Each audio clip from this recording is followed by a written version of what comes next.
there's a kind of a fundamental basis for post-traumatic slave syndrome. How many of you are familiar with post-traumatic stress disorder? Yeah. Okay, so these are things, I mean, most of you are people who are in the field that have done the work. You're here representing the people who are really in the trenches, and I appreciate and respect that. The theory very often, when people hear it, post-traumatic slave syndrome, I try to kind of get at kind of what's going on in the room.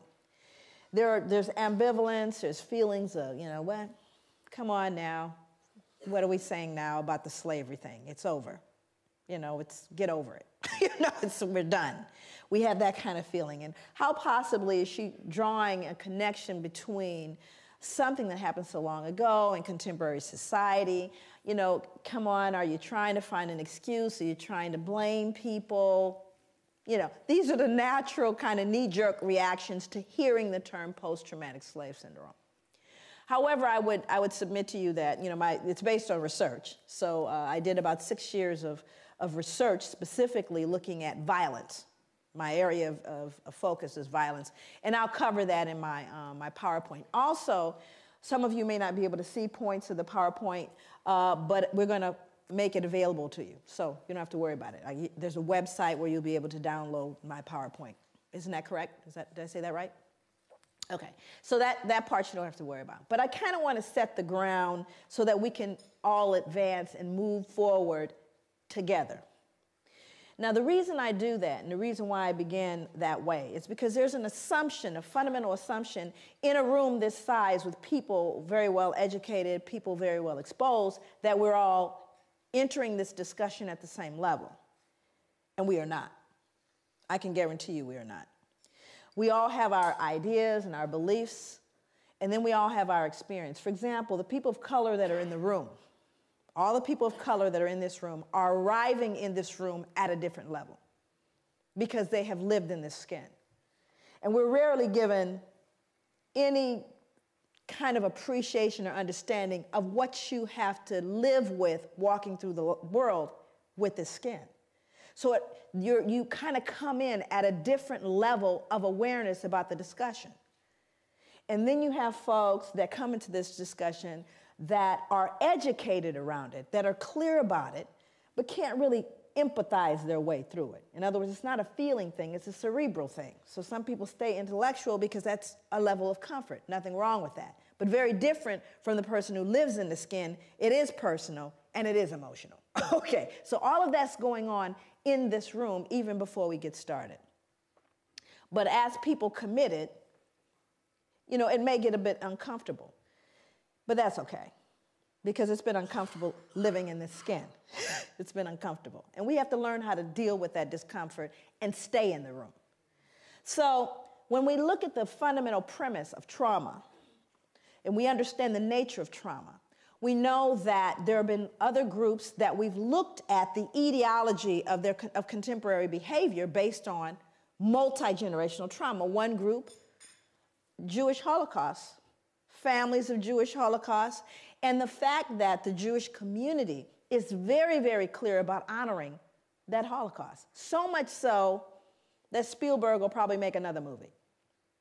And I'm not mad at him, because what he's doing is ensuring that the generations that come will never forget the Holocaust and its impact upon Jewish people.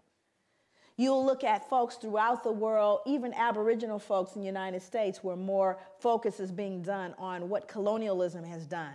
We've looked at Japanese internment. We've looked at Australian Aboriginal folks. We've looked at multi-generational impact of trauma on people who have had tragedies like the tsunami victims.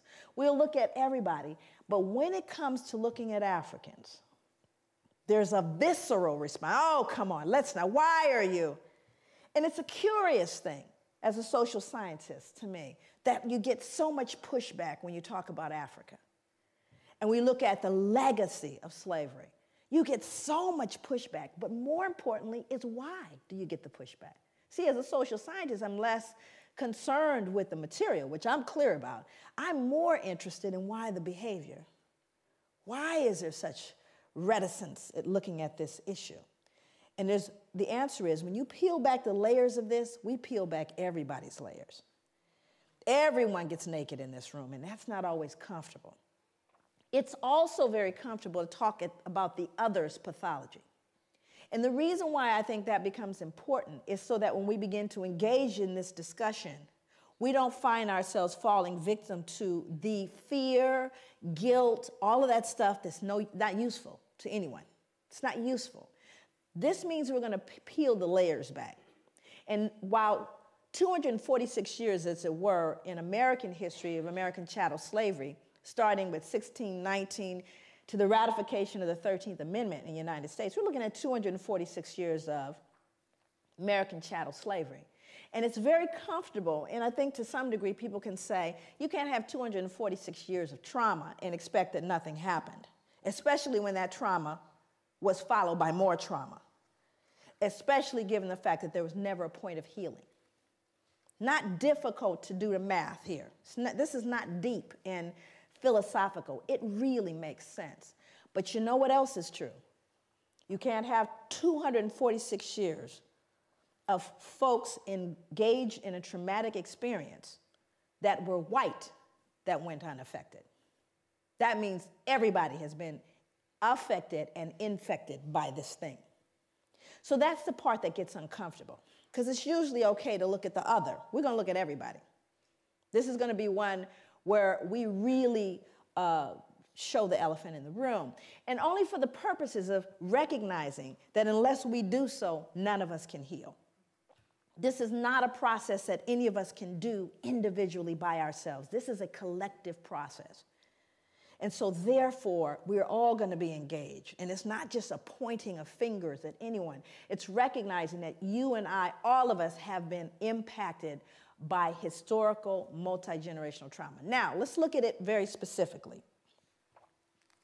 When we look at trauma in its very, clinical sense, my background, clinical psychology, understanding what trauma is, people can experience a single trauma, one trauma, indirectly, meaning that they didn't have to be present for the direct trauma. Meaning, say, for example, you all heard about 9/11 and taking down the buildings in New York, right?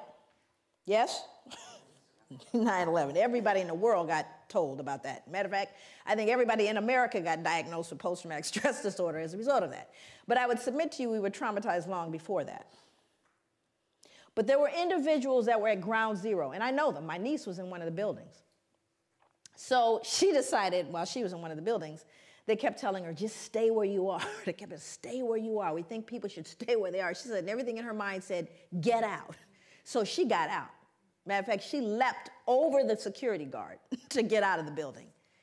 And it's a good thing she did. But during that time, there were people at ground zero, for example, like my niece. And there were people who watched it on television. And then there were people in other countries who heard about it. So there are varying levels of understanding around this trauma that happened in the United States. There were people at ground zero, were there, saw folks falling out the sky, got videotape footage of it, watched it on television, invited folks over and drank beer. Not traumatized. No trauma. There were people maybe in another country, in Brazil, saw it on television, in psychotherapy right now, can't get on planes, on medication, and people talk softly to them twice a week. So the variance in terms of those who are traumatized by a traumatic event and those who are not, we're unique as individuals. Everybody's not traumatized by a traumatic event, whether it's direct or not. But when we start talking about chattel slavery, we're not talking about one trauma. We're not talking about a specific event. We're talking about generations of trauma with no intervention. Based on what I know about sugar plantations, tobacco, the Caribbean, what I know about American chattel slavery and the plantations there, does anyone right now ever recall mental health assistance to slaves? Anybody remember sending in the therapist after I sold off your son, daughter, raped folks? At any point? Never. Second question. After slavery was officially over, now you're free. Anybody remember any therapy then? We know it's been rough, it's been deep for you, it's been difficult. We're going to do a little group therapy. Anybody remember that? That would be no. Number 3, after slavery officially ended, both in the States, in the Caribbean, the British ended, do you remember whether or not trauma continued? Did the trauma continue for people of African descent? I need to know. Okay, so now let's do the math. Hundreds of years of trauma, no treatment. Freed, more trauma, no treatment. What do you do the math? Do you think there may be residual impacts of that trauma? Of course there is. It didn't end, friends, and it hasn't ended yet. So I think on one point, African people and people of African descent are extremely resilient. Matter of fact, I think we're a miracle. Far be it for us to pathologize or to look and cast this idea of weak and sick people. Oh, on the contrary, I'm profoundly resilient because we've done everything we've done thus far with no help, with not even the ability to have this discussion. As though it were possible, we escaped injury in all those hundreds of years and the years that follow. So this kind of journey I'm going to take you on is going to be one that really gives a perspective on what this trauma was, what it looks like, and clinically, what is post-traumatic stress disorder? What does it look like? Now, let me give you a little snapshot. We'll get into it in more depth a little later. But post-traumatic stress disorder, if in fact you are diagnosed with that, again, remember, direct or indirect trauma, here are some of the symptoms. A feeling of foreshortened future. Now, what does that mean? A feeling, well, you're not going to live long. How many of you are running into young people that don't believe they're going to make it past their 20s? Feeling of foreshortened future. Exaggerated startle response. Outbursts of anger. Difficulty falling or staying asleep. Hypervigilance. Right? These are symptoms of post-traumatic stress disorder. This is like DSM stuff, Diagnostic Statistical Manual Mental Disorders. It's in there. And there's a whole listing of all these symptoms. Now, I want to roll it back so you can understand what the transmission theory is, because I'm going to talk about transmission. So how does a person that's been traumatized by post-traumatic, literally has a diagnosis of post-traumatic stress disorder, and can we, if we are logical and we are reasonable people, assume that a fair number of Africans had to have had post-traumatic stress disorder? You think? I'm not talking about us, I'm talking about them. Untreated, though, right? Okay, so now let's do the math. Mom, who saw dad sold or sister raped, has post-traumatic stress disorder. Still mom, though, right? Only mom now has outbursts of anger, feeling of foreshortened future, difficulty falling or staying asleep, hypervigilance. That would be mom. Now, Johnny or Mary or Shaquisha did not have the original trauma. But what are they learning? This is called social learning theory. What am I normalizing? Exaggerated startle response, outbursts of anger. Are you following me? So I didn't have to be traumatized. Now, the other thing is, do you think Johnny and Mary got traumatized too? Do you see? So what happens in your environment, you learn from the significant others in your environment. And if they're broken, guess what you're going to be? You're learning from broken people. And you're normalizing that behavior. And then it becomes, years later, 2008, that's their culture. That's just the way they are. That's their culture. So there's poison in the cookies, right? But how are you going to tease out that poison? That means you have to look at the etiology of the behavior, which is what I spent many years doing. And it's not rocket science. This is not deep. Like I said, this is not required that, someone has, it's just common sense. How many of you in the room think you can cook? Come on now. I know it's a strange place. You all have the oddest food in the world. I'm trying to tell you that now. Those of you that know how to cook, who taught you how to cook? Mom, dad, family. Who you think taught them? Hello, social learning theory. You learn from those in your environment. And if they couldn't cook, yeah, likelihood is you can't either. Okay. So there's things that we don't question them. This is what goes in the curry. What are you talking about? This is how you make curry. Well, how you know? Because that's the way my mother made it. Well, maybe, she didn't get the recipe right. Actually, I wrote Post-Traumatic Slave Syndrome, the book, which is here. The book is called Post-Traumatic Slave Syndrome, America's Legacy of Enduring Injury and Healing. I recently have written a study guide, which is being edited now. But the reason why I wrote the book is really to put a name to what I was looking at. I started to look at behaviors in African people and people of African descent. A long time, people ask me all the time, I just was interviewed by ABC, and they wanted to know, where did this come from? It came from growing up black. No, there's nothing deep there. I grew up looking at black folks and wondering why we behaved the way we did. Very little had to do with white people. Very little. I was looking at black people, and I wanted to understand our behavior. I am 50 years old, and I remember looking at people who were, growing up in South Central Los Angeles. That's where I grew up. My parents are from the South, from Louisiana, and from Belize. And one of the things that I started to notice are certain behaviors that black people engaged in that I started realizing, not just African Americans, African Caribbean people, I came here, heard the same thing, behaviors around what we look like. Like, for example, I would hear people, and most people here, white or black or wherever you are in the spectrum, you've seen the behavior and wondered about it. I know you have, because I wondered about it. Well, you have black people that aren't black. How many people have met black people that actually aren't black? Now, this is an interesting phenomenon. These are black people that will tell you before, first of all, they certainly look black to me. They look black, but they don't say they're black. I've got quite a bit of Indian in me. Did I mention that a lot of my family are from, all of a sudden there's something else, right? And you're looking going, sure could have fooled me. You look black to me, right? Now, this would be something that I could ignore if it stopped when I was a child in South Central, but it didn't. You could hear it in rap music today. Same behavior. Matter of fact, the rap videos, they just need to clone the same girl, right? I could draw her right now, what she looks like. The little wavy hair, and, she's black, but not too black. Okay? And what is that about? What is its etiology, and why does it persist? That means that it's an intracultural phenomenon that's being passed along through generations. But why?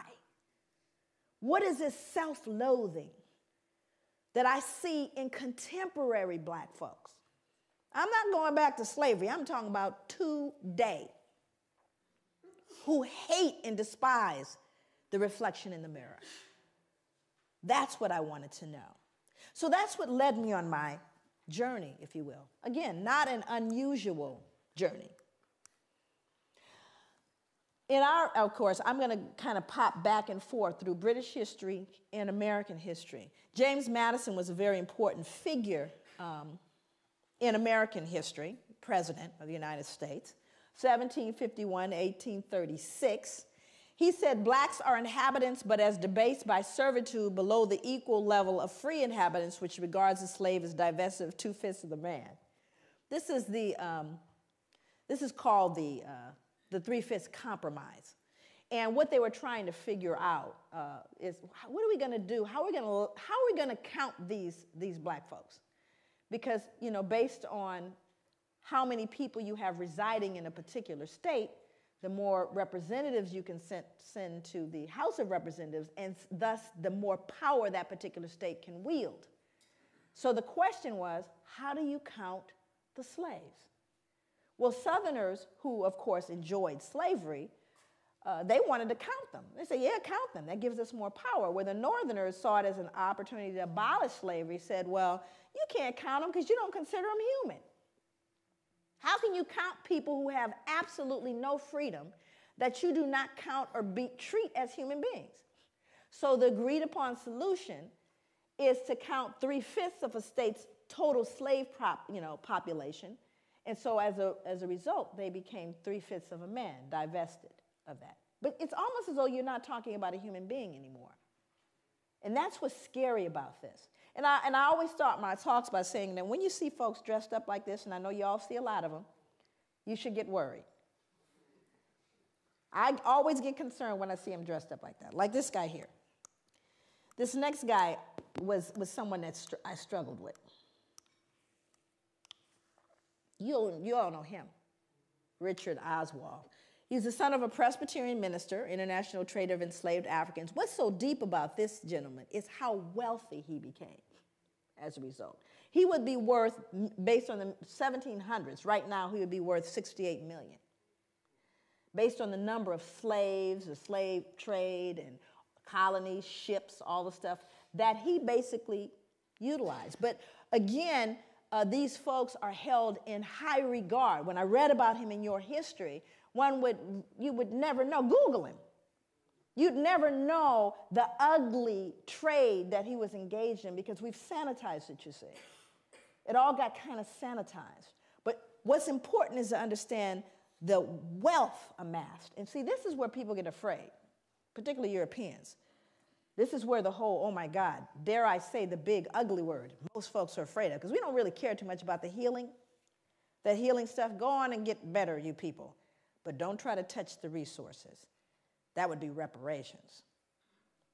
We don't want to have that conversation. We're okay if you all go heal, however you're going to do that. But let's not talk about the reparations story. But when you start looking at the wealth amassed, and then you got to look at the Church of England. It gets real ugly, because then you start realizing what is a foundation for the Church of England. Folks that blessed the slave ships. And then, of course, and this is interesting about John Newton, because we all know about, the first thing you hear, John Newton, what's the next thing you hear? Amazing Grace. John Newton, Amazing Grace. Well, let's figure out what happened before he got Amazing Grace. He said slaves are lesser creatures without Christian souls and thus are not destined for the next world. Now, what becomes important about this kind, and you'll see it both in American history as well, there is this kind of dehumanization of African people. Because you got to ask yourself this question: how do people who deem themselves superior, who see themselves as the civilizers, who recognize themselves as what we call manifest destiny, the white man's burden of civilizing all the rest of the races, how do you reconcile being the superior being and engaging in barbaric behavior? What that produces is something called cognitive dissonance. How many people are familiar with that? Cognitive dissonance is really thinking discord. It's when you begin to feel conflict between what you believe or understand or hold to be true, and you are then faced with behaviors, either in yourself or others, that conflict with your fundamental belief.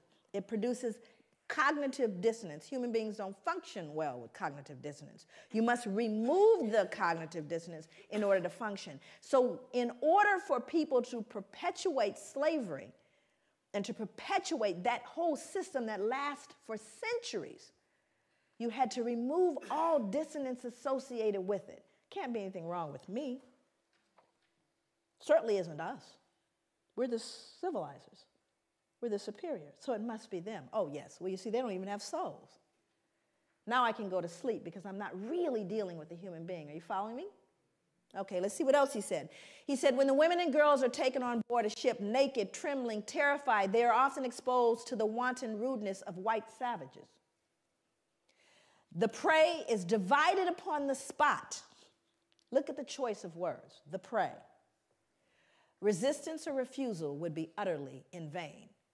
And then he says, I sinned with a high hand. Yeah, and then he wrote Amazing Grace. Okay. So it's really important to understand that hand in hand with the behavior was a mindset that is so damaging. You see, I call it the secret. Not the secret that everybody's been talking about, that secret. This secret is the kind that makes you sick. How many people here are in mental health, have done direct mental health treatment with folks? If you've done you know that the secrets make us sick, yes? Isn't it the secrets that cause people the pathology? Right? How long have white people had to hold this secret? How long and how many generations had to stop and pretend Grandpa didn't do what he did? That the wealth we enjoy was not on the backs of some of these little girls.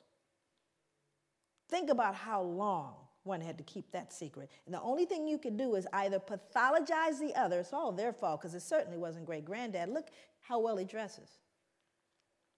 Do you understand what I'm saying? So when I say that this pathology goes hand in hand, I kid you not. Then you have science. And whenever we are in a process of trying to legitimize things, it's so amazing. You know, people always say this to me, even black people, when they hear about post-traumatic. Because you know it's not correct unless you can count it and measure it, right? Science is the final. It is the number one.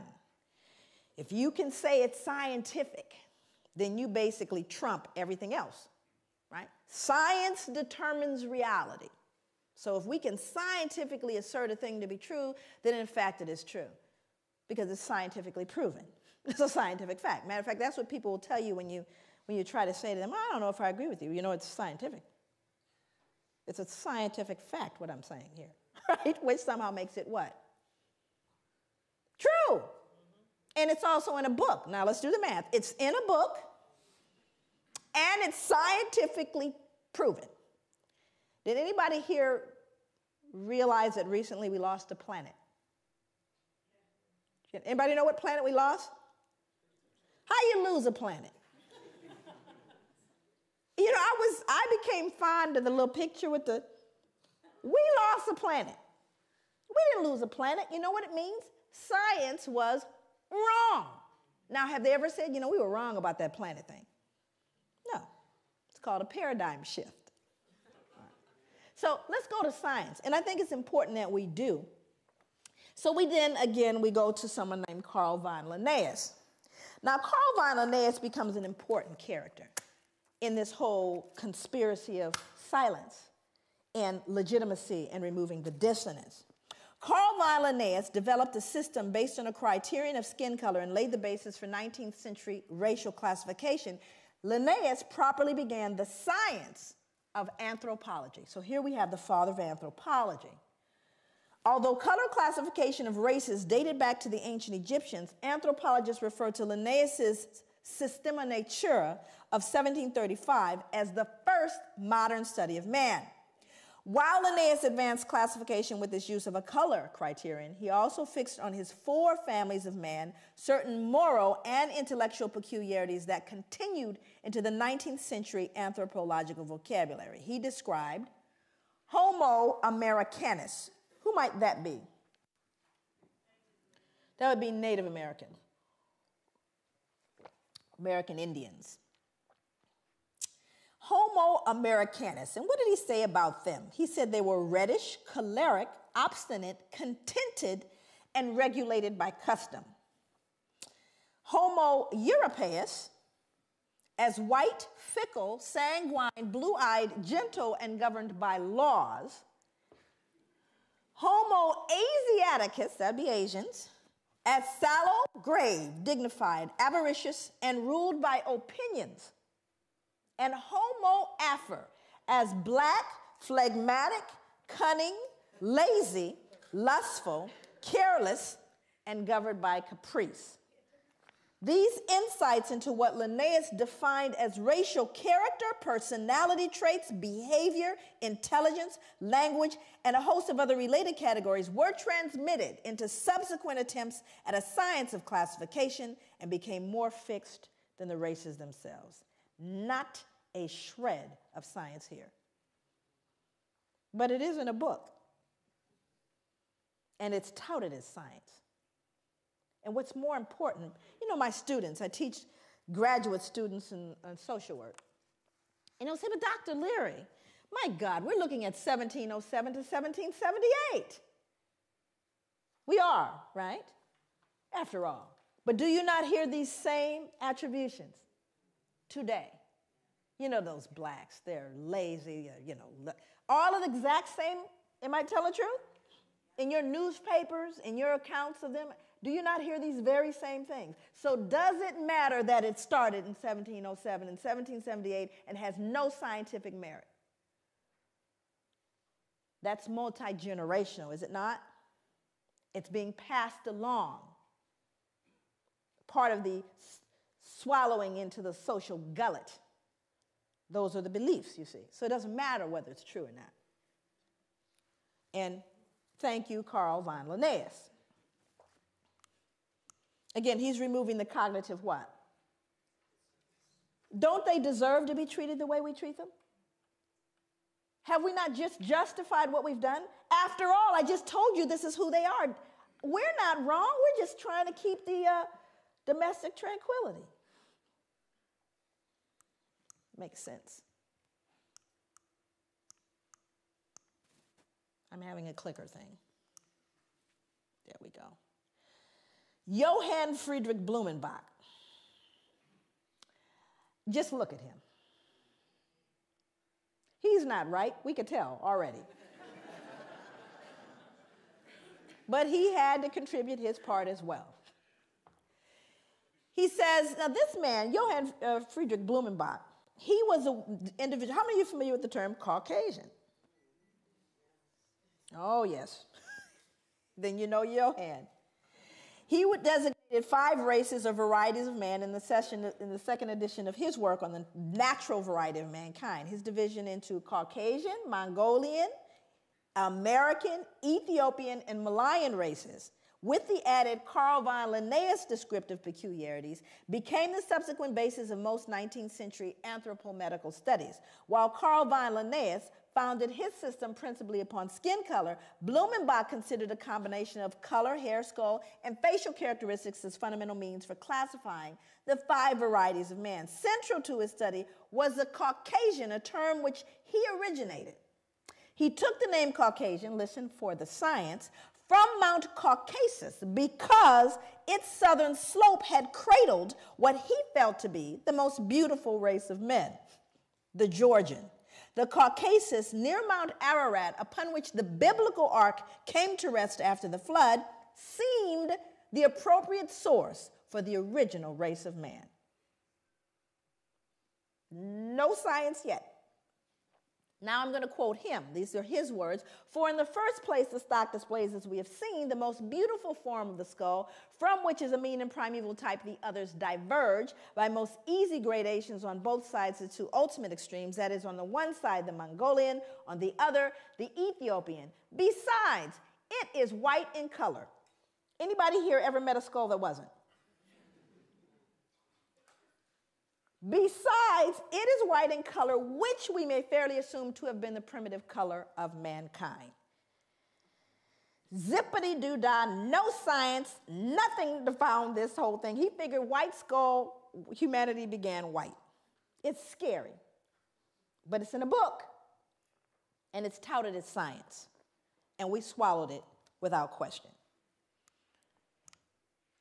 But race is a concept of society that insists there is genetic significance behind human variations in skin color that transcends outward appearance. However, race has no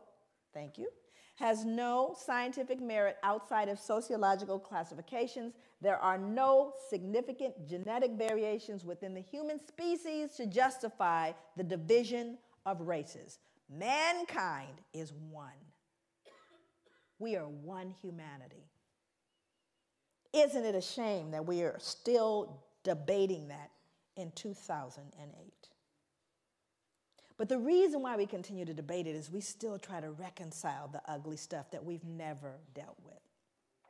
We still want to say they deserved it, so no one has to feel bad about all of those little babies dying and ignoring the ravages of Africa and killing young black males and urban cities, and disproportionate imprisonment and disproportionate disparities in health. Oh, it must be their fault.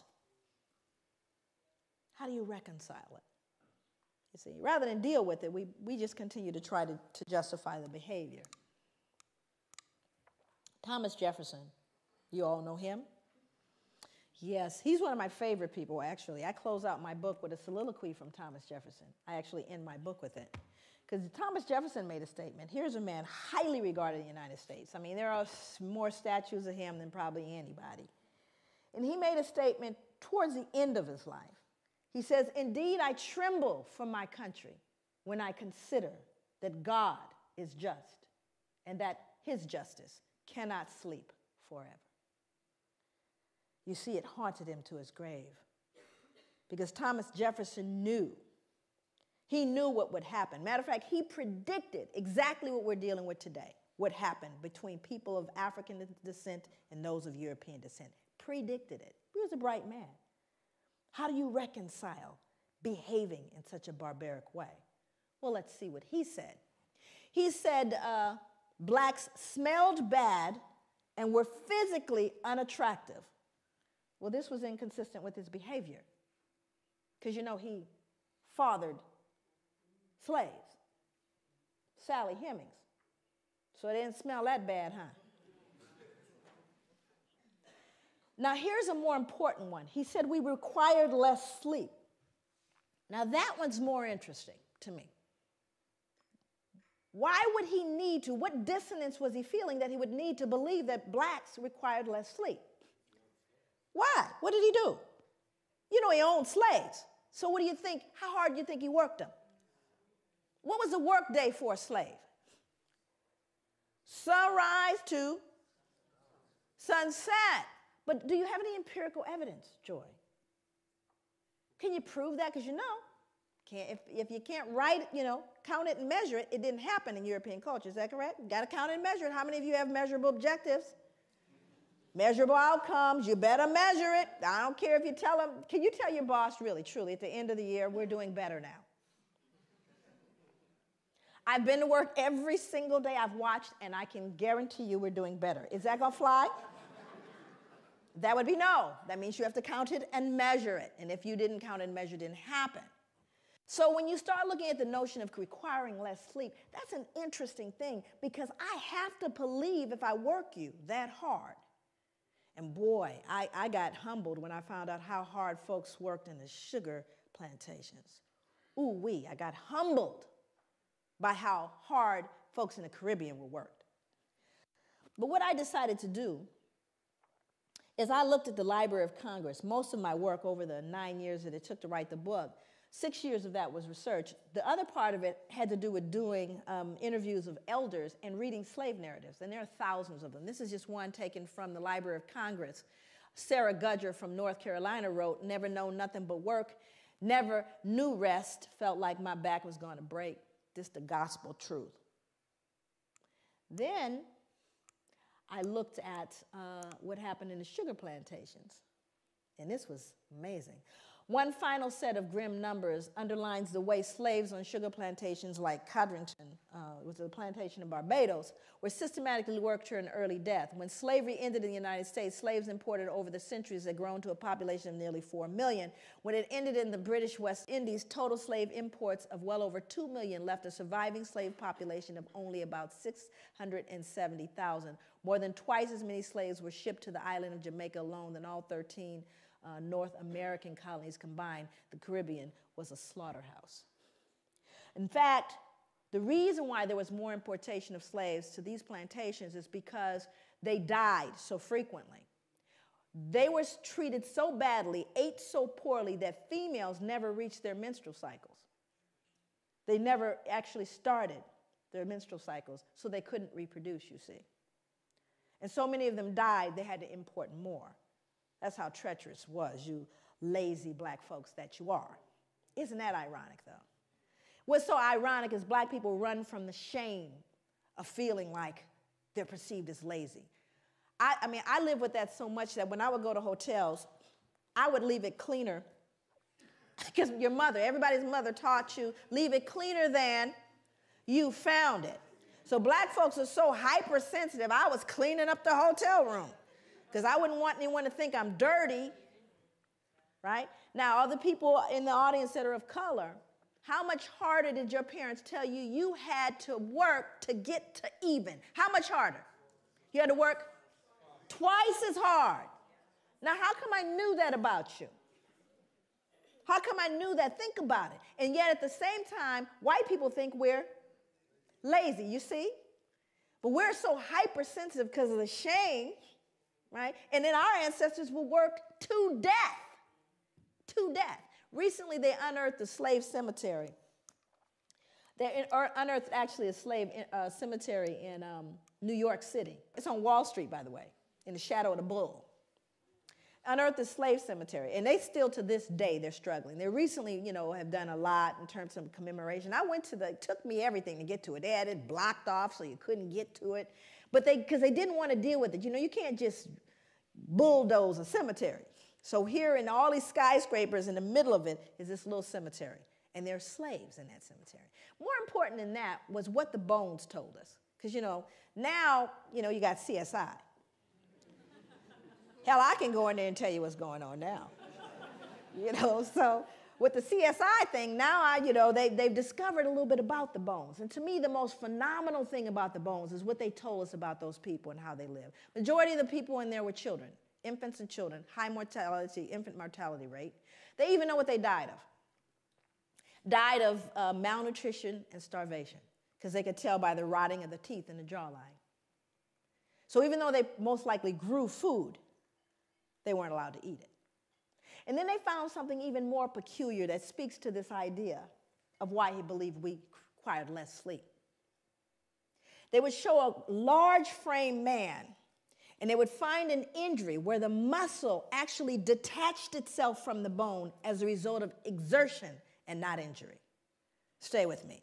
It detaches itself from the bone as a result of exertion. That means you work so hard, the muscle detached itself from the bone. You don't see those kind of injuries in contemporary society because no one's going to work that hard. Unless, of course, you have a gun trained on you from sunrise to sunset. So we do have empirical evidence of how hard folks worked. Then he went on to say that we were dumb, cowardly, and incapable of feeling grief. Why would Thomas Jefferson need to believe that? Why would he need to believe we didn't feel grief? What was he doing, do you think, that produced cognitive dissonance? You were killing people? Not only were you killing people, beating them, you were selling them, yes? Selling mothers away from their children and husbands away from wives. And surely they don't feel it, because if they felt it, that would make them human like me. So I simply say, and you see, it's not even so much that he said it, but he was an important person. If Joe, nobody said it, but he said it. So what do you think the rest of the folks, uneducated laborers, believed? Well, they don't feel grief, After all, Thomas Jefferson says they don't. So he becomes a critical person in making those statements. But you see, it was all to relieve and to settle the conscience that he died with. But these become very important as you see how these things move forward. Then there was J. Marion Sims. I won't spend a lot of time with him. He's another figure. You can Google him. There's a statue, actually, of him in Central Park. And J. Marion Sims was an individual credited. He was a father of modern gynecology. How many women in here know what a vaginal speculum is? And for those men in the room that we lost, a vaginal speculum is a device designed to open up the vagina. It was considered one of the most important advancements in medicine that was made. He was credited as being the wealthiest wealthiest physician to have ever lived.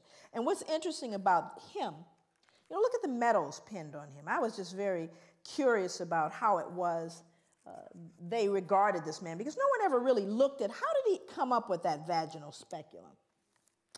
The way he did it was he actually worked on unanesthetized, did experiments on unanesthetized slave women. He created a makeshift hospital in his backyard in the mid-1800s. He built the first vaginal speculum from a pewter spoon. And he reasoned that slave women were able to bear great pain, meaning we don't need any anesthesia, because their race made them more durable, and thus they were well suited for painful medical experimentation. We didn't even, because we didn't feel like other women could feel. This man would cut into women, cut into them, and just said, well, since they're black, they don't really feel it. Unbelievable. And more importantly is what he did to infants. Because not only did he experiment on women, he also experimented on infants. He said that black infants suffered from something he called trimus nascentium, which is now commonly referred to as neonatal tetanus. Neonatal tetanus originates in horse manure, which was a likely cause of the disease in slave infants. He attributed it to the indecency and intellectual flaws of slave infants together with skull malformations at birth. That is a shoemaker's awl. And that's an 1800s shoemaker's awl. He would stick that into the heads of brand new infants in an effort to realign their skulls based on the indecency and intellectual flaws of their parents, to treat the malady. Of course, it was 100% death rate. But that's what he would stick in the head of a baby at birth. And so these are things that are so horrific that you can't possibly wrap your head around it. And this man is, just Google him. And you think to myself, I think to myself, if I were up here in front of you right now, and this is going to become very important as I move into the other slides. If I stomped a puppy to death up here, just a little puppy, and stomped it right here to death in front of you, most of you would need therapy. And I would be arrested probably faster than killing a black man for killing a puppy. How could you do that? Do you realize how much dissonance you have to remove in order to stick that into the brain of a child? More importantly, the child can no longer be human. Are you understanding what I'm saying? The reason why he could do it is they weren't human. They didn't even feel pain. That's what this man believed. Now, you may look at that and go, those are horrific things from the past. There's a book out right now, not table reading. It's called Medical Apartheid. This is written by Harriet Washington, came out last year. This book chronicles the experimentation on black people up to contemporary day. See, we want to look at the Tuskegee experiments. We want to look at Sims and go, oh, that just still going on. Implicated, Harvard, Johns Hopkins, because we weren't what? Human. So that dehumanization is something that we really got to appreciate. Went on for a long time. Can you go back? Back one more. No white could ever rape a slave woman. The regulations of law as to the white race on the subject of sexual intercourse do not and cannot, for obvious reasons, apply to slaves. Their intercourse is promiscuous. We've now justified raping black women because they can't be raped. We aren't raping them. They're promiscuous by nature. So we can't do it. Forward, one more. The fact that white men could profit from raping their female slaves does not mean that their motive was economic. The rape of slave women by their masters was primarily a weapon of terror that reinforced whites' domination over their human property. Rape was an act of physical violence designed to stifle black women's will to resist and to remind them of their servile status. These become important instruments that you look at. And I want to give you some statistics as it relates to American history. By the mid-1800s, there was over 600,000 mixed-race children born. 600,000. How many of you know what miscegenation is? Miscegenation is an illegal marriage between people of different races. Actually, it was very profound here. That was illegal to marry someone of another race. So when you consider the fact that one of the greatest issues and one of the number one reasons why black men were lynched, beaten, and imprisoned had to do with the fear that they were going to rape whom? White women. Now the numbers, we're talking about pure numbers alone. It was who being raped? Okay, it was black women being raped, but they can be raped. Let's advance forward. Before we get into the Casual Killing Act, the Casual Killing Act was written because of the number of people who were killed while being corrected. Okay, And if any slave resists his master, owner, or other person by his or her order, correcting such slave, and shall happen to be killed in such correction, it shall not be counted felony, but the master, owner, and every other person so giving correction shall be acquitted of all punishment and accusation for the same, as if such accident had never happened. So that means that if you happen to be correcting someone and you beat them to death, you know how hard it is to beat someone to death? I mean, I thought about that. I said it happens so frequently that they created a law so that you wouldn't feel any what? No guilt, because you were simply correcting them. It wasn't your fault. So I went back to look at who was beating folks to death. I wanted to know. And it was white women. White women were beating black children to death. That's who was being beaten to death. But it wasn't her fault. She was just correcting them. You see, what we do is we rob ourselves of our own humanity when we refuse to look at this stuff. We rob ourselves of our humanity. And that's what people didn't know happened. Going forward, one more. Then you had the mental health folks. This is how we got in. We got in to try to fix it. In the early years of the 19th century, a physician named Samuel A. Cartwright argued that two particular forms of mental illness caused by nerve disorders were prevalent among slaves. One was drapetomania, which was diagnosable by a single symptom, the uncontrollable urge to escape from slavery. So now what we've done is we've now pathologized your desire to be free. Must be something wrong with them. Keep trying to free themselves. And again, it would be funny if it weren't in journals.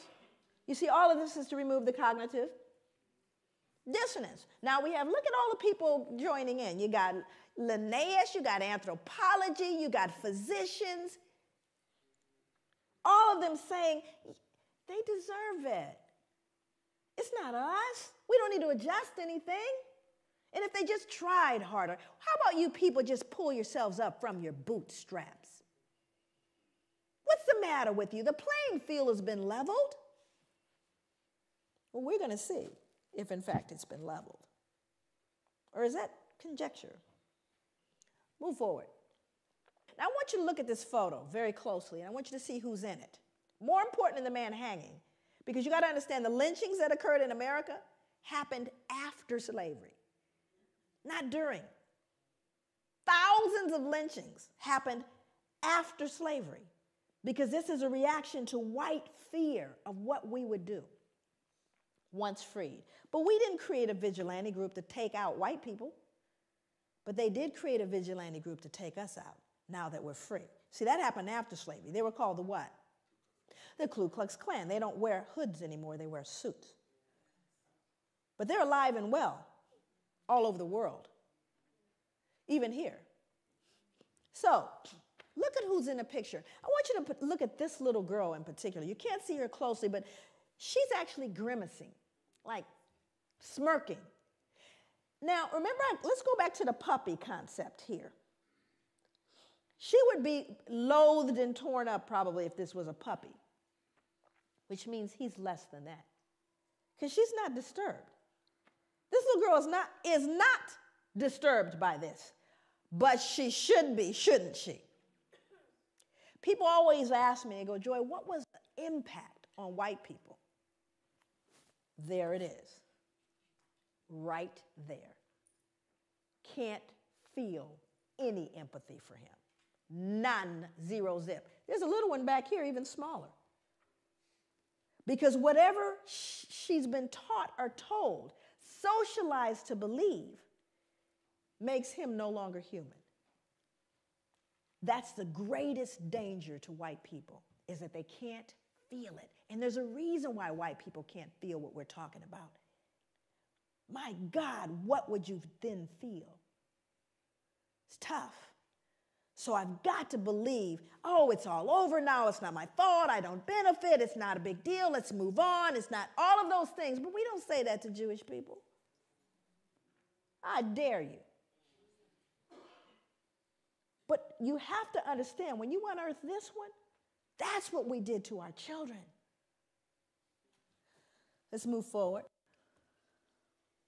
This is a similar photo to the one that is used in Denzel's movie. Now, and again, most important, this is a man that's being burned. Also, I won't read the depiction, but there are newspaper accounts of this. It's written in a book called 100 Years of Lynching by Ginsburg.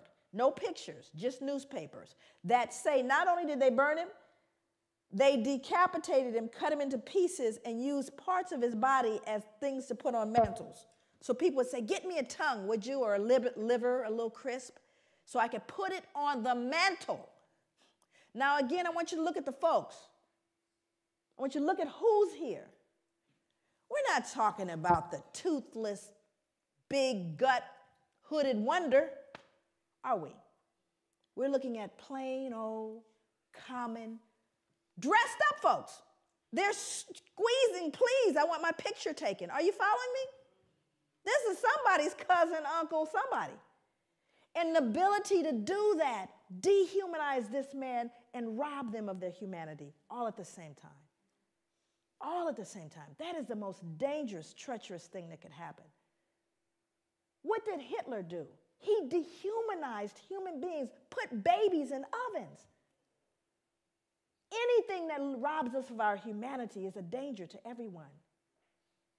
And that is what's going on with people of African descent all over the world, because not only did it get done here, but who did we tell? The entire world we told these people don't deserve any value. Everyone wants to be American, not y'all. But when we go, I literally go to countries all over the world. America sets the standard, and thank God for what happened later. Let's move forward. So a lot of people start saying, well, y'all got free, right?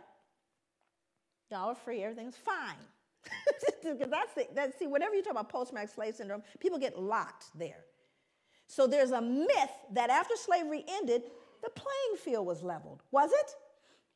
Remember, all the lynchings occurred after slavery. That wasn't during, after slavery. So you had black sharecropping. Now, we didn't get a lot of black history in our schooling. I have 4 degrees, and 3 of them advanced degrees. Never did I get black history. I got about 2 pages of black history, and one page was a picture. And there was a picture of the little folks with the cabin. You probably saw the same picture. It's a little cabin, the little guy on the porch with the banjo, little children running, frolicking about, eating watermelon, right? Everybody happy? And we certainly need little Mary and little Johnny to believe that they were happy. The slaves were happy people. And they had a nice place to live. Because we couldn't have them feeling cognitive what? Not little Mary. She can't start questioning what Grandpa did. So I want you to see this, because those are leftover slave quarters. He's a sharecropper. So now let's go back and take a look at sharecropping. Now these are folks that were slaves, no longer slaves, decided I'm going back to be a sharecropper on the same plantation that I was enslaved. Why would you do that? Let's move forward. Here's why. Because when you did try to leave, and you go north, because you're free. I want you to go north now. I live in Oregon, right? That's where I live. Here we go. No free Negro or mulatto not residing in this state at the time of the adoption of this Constitution shall come, reside, or be within this state, or hold any real estate, or make any contracts, or maintain any suit therein. And the Legislative Assembly shall provide by penal laws for the removal by public officers of all such Negroes and mulattoes, and for their effectual exclusion from the state, and for the punishment of persons who shall bring them into the state or employ or harbor them. This was repealed November 3rd, 1926. My father was alive. Section 6 said, if any free Negro or mulatto shall fail to quit the country as required by this act, if guilty upon trial, shall receive upon his or her back not less than 20, no more than 39. We'll beat you. That if any free Negro or mulatto shall fail to quit the country within the term of 6 months after receiving such stripes, he or she shall again receive the same punishment once every 6 months until he or she shall quit the country. We're going to beat you till you leave. But you're free. The playing field is leveled. Pull yourself up from your bootstraps. Are you following me? So he went back to the plantation. Let's go back. He went back to the plantation to be a sharecropper because that's the only place he could live. But he can't read or write because it was illegal to educate a slave. So I'm illiterate. I go back and I say to the slave owner, who past slave owner, okay, now I'm coming back to work for a fair wage because I'm free. And the slave owner says, sure, you can come back. So here's what I'm going to do. I'm going to advance you seed, tools, and a mule. In other words, you know, I am going to give you that grant that you want. And we're going to let you work with that. And at the end of the year, we'll settle up. Well, the grant's never enough, is it? And so at the end of the year, he's found owing. And what must he do to pay off that debt? He's got to work it off, yes?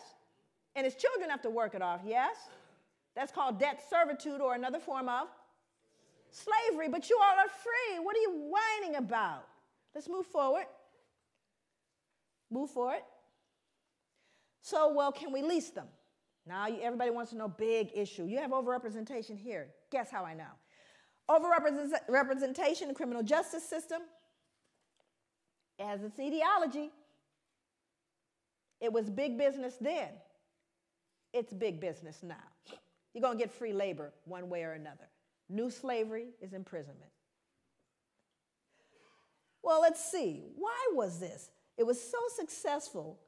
By the mid-1898, nearly 3/4 of Alabama's total state revenue came directly from this institution. Well, of course, I wanted to do research on what they did because they're free.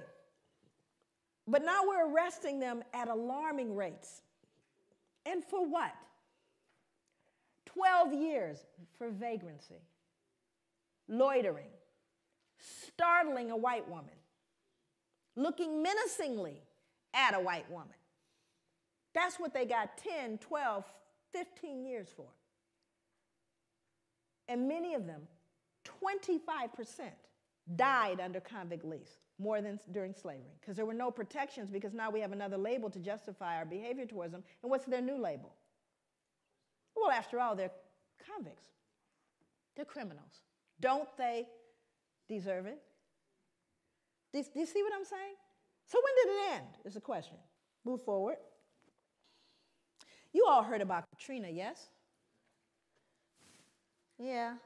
See, I was there. My family's from Louisiana. I went to the 9th Ward. Sometimes you can't pay attention to what the news says. It's important to actually go eyeball what's going on, which was very interesting, because it was one of the most horrific events I'd ever seen and probably will ever see in my life, where black folks were just simply treated differently. Did you notice that? Here's the good news about Katrina. Everybody noticed it. So all the rest of the world, where we learn, send us your poor, your huddled masses yearning to breathe free, your democracy, your equality. They said, what happened with that Katrina thing? All that stuff y'all talked about. Well, let me read this. This is from Associated Press, taken straight from the newspaper.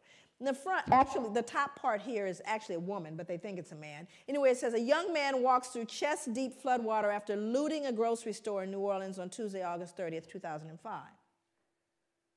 Same body of water down here, excuse me. 2 residents wade through chest-deep water after finding bread and soda from a local grocery store. Now, same event, same water. White people, black people. We've told you what you see now. That removes your what? Dissonance, because these people can't be perceived as looting. They're white people. White people don't loot. Now, the truth of the matter is, I don't care what any of them are doing. It doesn't matter, but I'm going to still the social conscience by letting you know, don't forget, this is a looter. Matter of fact, what you last heard was that they were looters and rapists. Did you not? So don't they deserve it? That wasn't back in, slavery though, was it? Now we're going to kind of move into operationalizing that to look at what is it, how do we begin to connect that behavior, that history to what we're dealing with and what you're dealing with right now and what we're seeing.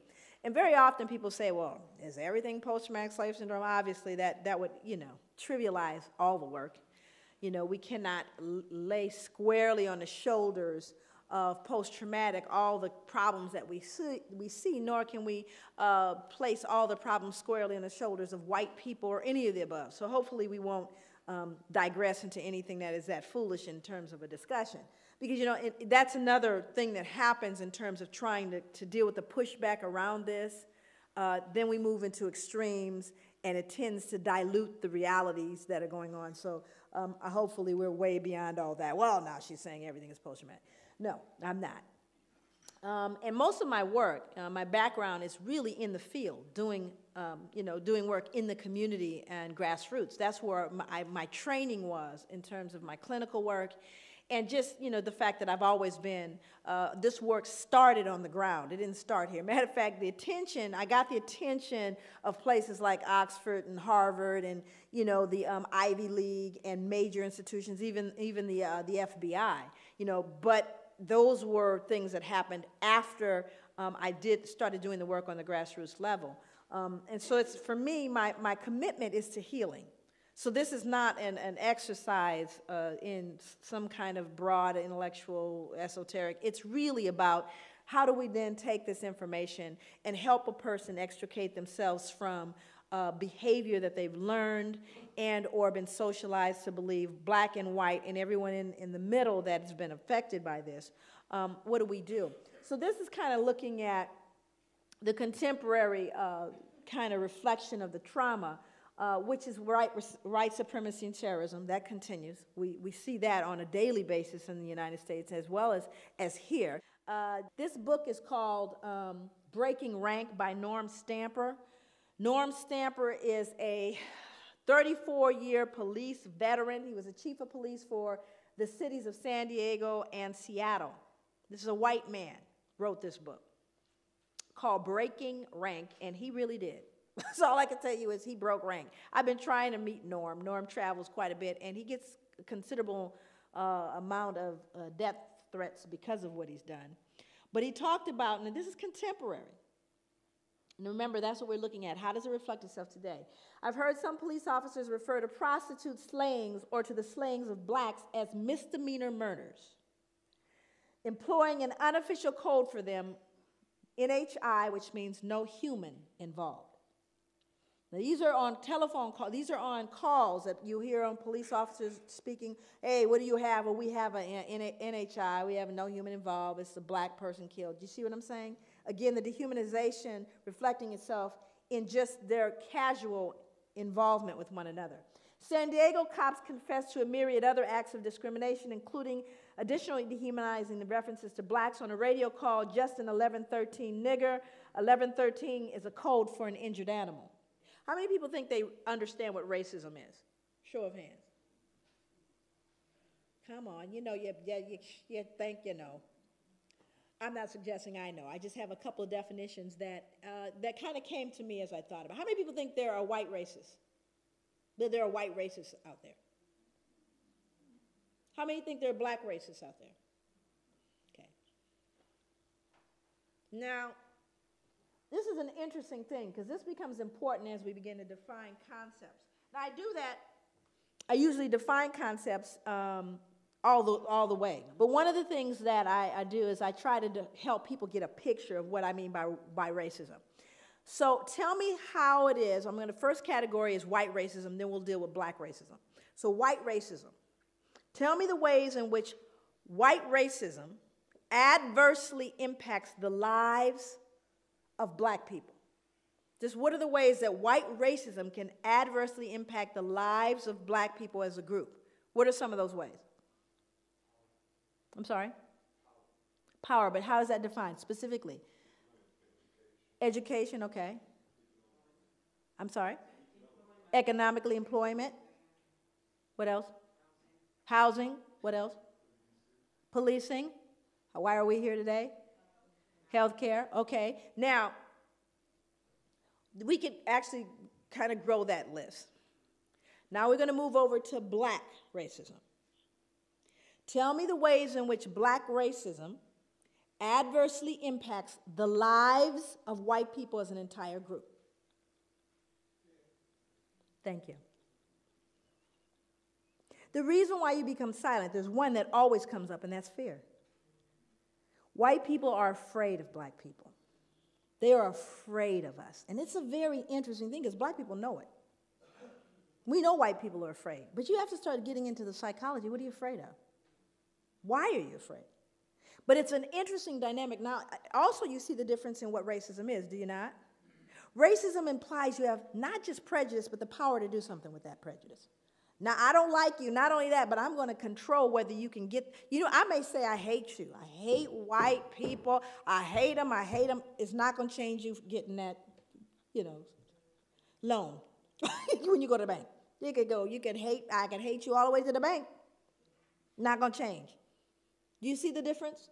That whereas white racism says, not only do I not like you, but I'm going to change the impact of where you can live. I'm going to determine with that racism where your powers are. You following me? And I'm talking about as a group, not an individual, because people said, I remember when my uncle didn't. I'm not talking about your uncle. I'm talking about the whole group. I'm not talking about an incident. That's a difference. But white people are afraid. So let's get into how this fear impacts criminal justice. Because if white people in this room are afraid of black people, guess who else is afraid of black people? Only they have guns. So, now let's look at what he said. Simply put, white cops are afraid of black men. We don't talk about it. We pretend it doesn't exist. We claim color blindness. We say white officers treat black men the same way they treat white men, but that's a lie. And here's a big one. In fact, the bigger, the darker the black man, the greater the fear. Any big black men in here? You got a big old bullseye on you, even if you got the suit on.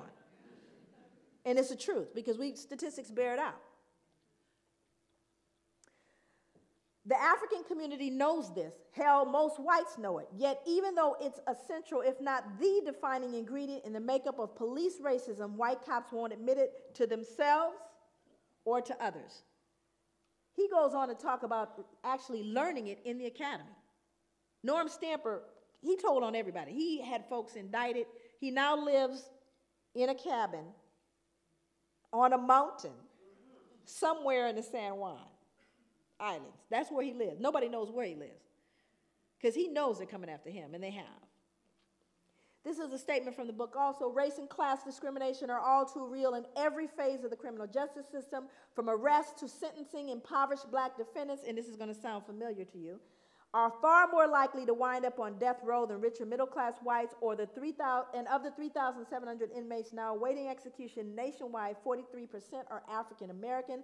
Black defendants are not accorded the same due process rights as whites. Their cases are not given the same scrutiny and consideration afforded to white defendants. Not now, not ever, not in this country. This is what the man said. It was dismal. But he doesn't believe it's possible in the current system. So what we have to realize is we need to be realistic about that. So what I have to do is teach my sons how to navigate this, do I not? Doesn't matter what I think and, oh, baby, we are the world. No, this is real. You do have a bullseye on you. When you're in the elevator with the only white woman there, and you're the big black man, she's clutching her purse and she's worried. That's a reality. And if you startle her too much, it used to mean you get lynched. Matter of fact, I think she could scream rape now and you'd get taken down.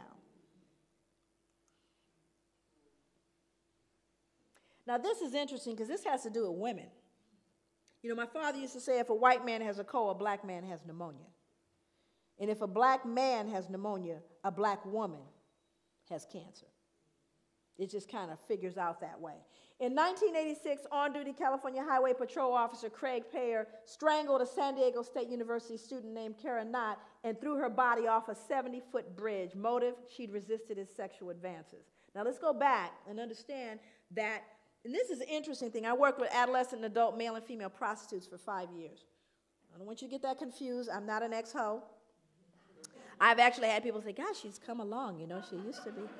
She's done so well. So somehow when I say that, people think I've never been in the life, okay? I work with adolescent, adult, male and female prostitutes as a case manager counselor, okay? And during that time that I worked with folks, it was very interesting to see the perspectives and the behaviors and the attitudes that people had about prostitutes. I mean, when folks want to be, if you want to start off as a serial killer, just go kill the prostitutes. Nobody cares. They don't even CSI don't investigate the prostitute slayings, right?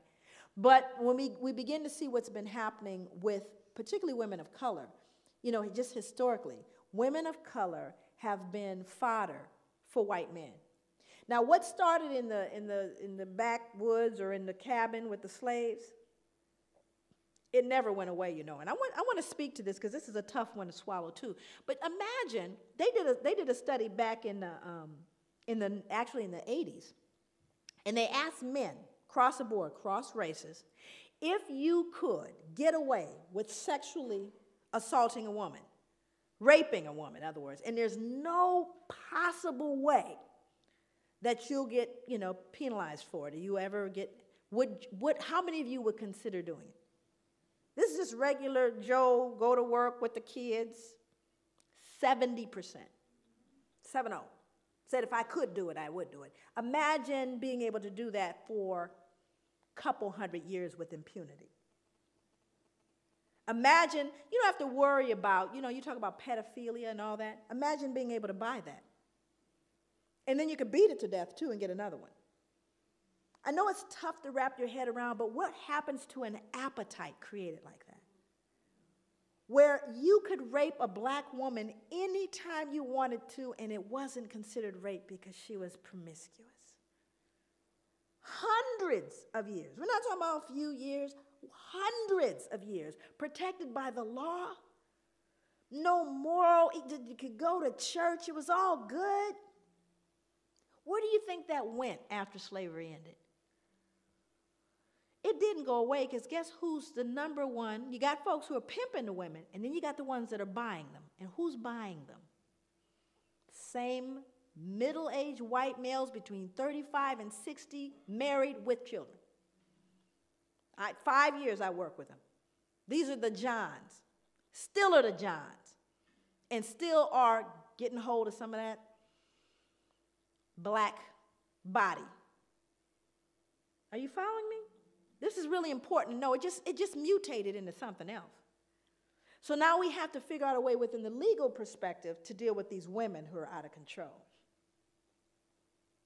My cautious guess is that 5% of America's cops are on the prowl for women. Women, you need to get concerned. 5% of any police department. In other words, there are folks who become police officers because they're predatory. That's why. Think about it. We know where pedophiles go, don't we? You go where there are children. Thank you. So we got to understand police officers, plenty of them are twisted. And I've worked for the last 20 years with police officers. Trust me. I'm always concerned about someone that deliberately wants a gun, aside from the short man.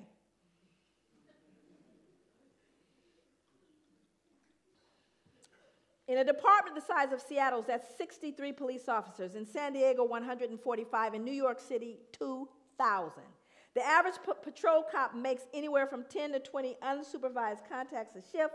If he's on the make, chances are a predatory cop will find you or your wife, your partner, your daughter, your sister, your mother, your friend. That's in general. And you see, you get a freebie when you have a person of color because they have no rights. It is not hard to understand why people of color, the poor, and younger Americans did not and do not look upon the police as, quote, theirs. Compare and contrast. Are the police as an institution known for their protection of the innocent against deception, or do they deceive the innocent? Do the police protect the weak against oppression or intimidation, or do they oppress and intimidate the very people they've sworn to protect? Again, we're not talking about anybody that just fell off a truck. We're talking about a 34-year police veteran who went back, by the way, to get his PhD. Now, this was a study I did, the research I did. Now, let me explain kind of the basis of this research. 200 African-American male youth, 100 of whom are incarcerated, right? 100 of whom are not, but are from the same neighborhood. That was my the group that I was working with. So one of the things that I wanted to do over here on the right side, what you see is my dependent variable, what I'm trying to predict. And what I'm trying to predict is the use of violence. So what I discovered was the most significant predictor of African American adolescent violence, when I did the multiple, in other words, I put all the variables together to see out what was most significant. The baseline variables are witnessing and victimization. We already know they're going to fall out because they're baseline. We already know that. Was respect. The most important predictor, respect. Think about that. How do you get respect as African-American male, period, but a male youth 16 in your society? How does he get respect? Got to get it, though, because he's not going to roll up in a corner and bawl and die somewhere. He needs to get respect. And as black people, I say this all the time, I'll end here, that we can ill afford to swallow whole what is called cultural. We can ill afford to swallow that because there's poison in the cookies. And the only way to get the poison out of the cookies is not someone from the outside looking in, but those who are living in this to be able to look at themselves and assess it with a level of dignity, a level of safety that perpetuates a sense of well-being and healing. Thank you so much.